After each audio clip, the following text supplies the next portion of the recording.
नमस्कार, पुण्य श्लोक लेवल शो में आज हम देख रहे हैं कि देवी अहिल्या युवराज खंडेराव के साथ होती हैं, या यूँ कहें युवराज खंडेराव देवी अहिल्या के साथ में होते हैं। अपने उन महत्वपूर्ण पलों को संजो रहे होते हैं, ख्वाबों में ढाल रहे होते हैं अपनी सोच को, और महसूस कर रहे होते हैं उस आने वाली संतान को, और कितना गर्व महसूस हो रहा है उनको। बताते हैं देवी अहिल्या को कि देवी अहिल्या उनकी पत्नी है और आने वाली संतान भी कैसी होगी। हर माँ बाप की तरह वो भी कल्पना कर रहे हैं, और देवी अहिल्या से कहते हैं कि देवी अहिल्या, 9 महीने के लंबे इंतज़ार के बाद में हमारी संतान आ जाएगी, हम 2 से 3 हो जाएंगे देवी अहिल्या। और देवी अहिल्या की आंखों में दर्द होता है, आंसू छलकने नहीं देती वो, क्योंकि युवराज उनके साथ होते हैं। वो युवराज कहते हैं, हमारा बच्चा कैसा होगा ना वो, है ना, मतलब किस जैसा होगा, मेरे जैसा कि तुम्हारे जैसा। और देवी अहिल्या कहती है, आपके जैसा ही होगा। और युवराज कहते हैं, हाँ वो तो होगा ही।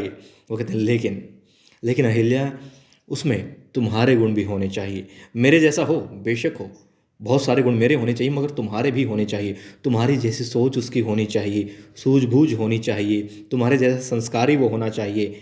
हर काम को मतलब जी जान से करने की जिद उसके अंदर होनी चाहिए। और अहिल्या, बिल्कुल तुम्हारे जैसे अपनी खुशियों को आंखें मूंद कर, उनको मतलब दूसरों का सुख चाहने की हिम्मत उसके अंदर होनी चाहिए, जो सिर्फ और सिर्फ तुम्हारे अंदर हैं। वो कहते हैं, देवी अहिल्या मतलब अपने गुणों से भरे व्यक्तित्व से सबको प्रभावित करने वाली बात उसके अंदर होनी चाहिए। जो सच अहिल्या वो सिर्फ तुम्हारे अंदर है, किसी और के अंदर हो ही नहीं सकती। तुम्हारे जैसा और कोई नहीं है। अब देवी अहिल्या अब देवी अहिल्या से सहन नहीं होती ये बातें, क्योंकि सीने में दर्द भी बहुत होता है, और अपने पति और संतान के प्रति प्रेम भी होता है। फिर देवी अहिल्या पलटती है और युवराज के मुंह पर हाथ रख देती हैं, कहती हैं, और कुछ मत कहिए, क्योंकि क्योंकि देवी अहिल्या कहती हैं कि अब वो 2 से 3 नहीं हो सकते।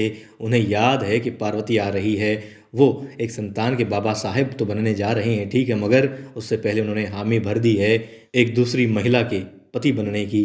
तो पार्वती भी उनके जीवन में आ रही हैं, और युवराज को ये बात भी याद रखनी चाहिए। हालांकि युवराज इस बात को भूल चुके थे, वो सिर्फ समा रहे थे, खो रहे थे अपनी पत्नी में, अपनी संतान में। उन्हें कुछ और दिखाई नहीं दे रहा था, क्योंकि इस वक्त उनके लिए पूरा संसार, पूरी दुनिया सिर्फ यही थी, सिर्फ यही थी और यही थी। मगर देवी अहिल्या याद दिला देती है कि पार्वती भी कोई है जो युवराज के जीवन में आ रही है।